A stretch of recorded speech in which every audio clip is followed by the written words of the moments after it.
shelters are a familiar part of the urban environment. We hardly ever notice them, unless of course we're trying to catch a bus or we're trying to shelter from the rain. But I want to focus today on a bus shelter with a difference.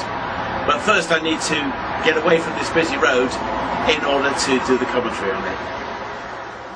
Most local bus shelters in the Felixstowe area are like this rather ordinary example opposite the Half Moon in Walton. But go down the high street and there's something much more out of the ordinary. Here it is standing near St Mary's Church. It looks old and is old, and the plaque on it shows that it has quite an interesting history, because it used to be Walton's prison cage. Local offenders were locked up in here pending removal to a proper prison, or just put into the stocks as part of any punishment that had been meted out to them. But that wasn't the original purpose of the structure, as the plaque on it indicates. Towns and villages often had a central point, a market cross, where travellers could pray, where local festivals were celebrated, and where visiting traders could come and peddle their wares.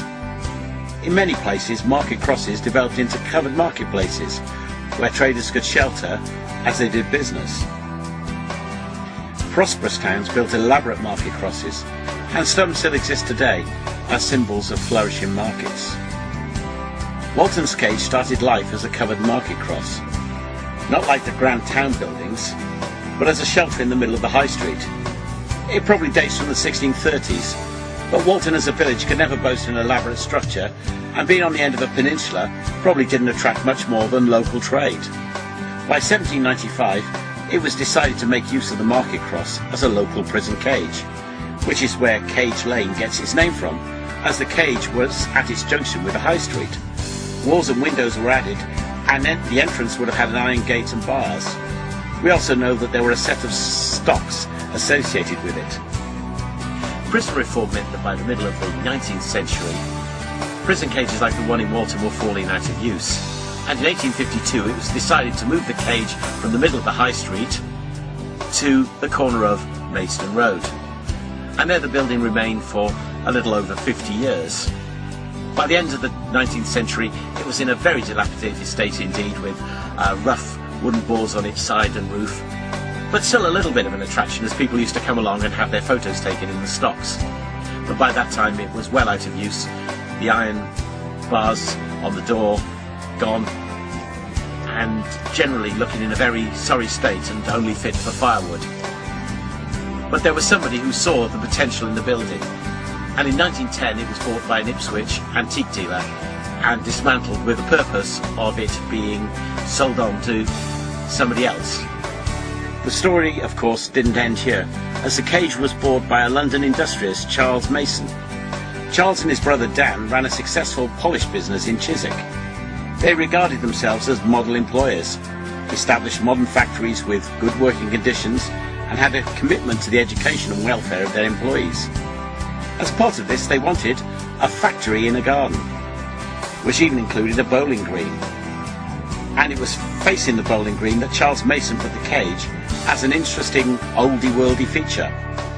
Mason's restoration of the cage was rather fanciful, with medieval-looking sides and red brick lower walls built from old bricks that came from somewhere in Sussex. Not quite what we'd expect of modern restoration, but those were different times. He even managed to get a whipping post from somewhere, but the stocks may well have been the originals. There the cage remained into the 1950s, when a campaign was started by the Reverend Ross Sage, the Vicar of St Mary's and a local councillor, to return the cage to Walton. The company, then called Chiswick Products, part of Reckitt and Coleman, agreed to give it back to Felixstowe. In 1957 it was returned to Walton as a bus shelter, only freed from where it was originally. As a local minister, I could probably draw lots of threads from this interesting story. What I'll say is this. Here we have a structure that has had 4 lives. A market cross, a prison cage, a place to sit near a bowling green, and as a bus shelter.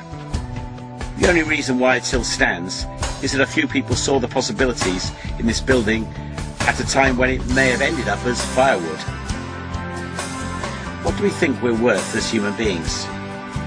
Maybe we have useful and fulfilled lives. Or perhaps we're down, not feeling valued or valuable to anyone. Each one of us has an intrinsic worth to God. So much so that whoever we are, God was prepared to pay a high price for each one of us by coming to this earth to become one of us and die for us. Unlike the cage, which as a building is in the hands of whoever owns it, we have a choice of whether we want to recognise the value that God has placed on us, find forgiveness for what we've done wrong and enter into a relation with Him, or we can just continue ignoring Him. I wonder where the cage would be now if the antique dealer hadn't bought it. If you'd like more information about the Christian faith, then do go to the link on the church website. Thanks for listening, and God bless you.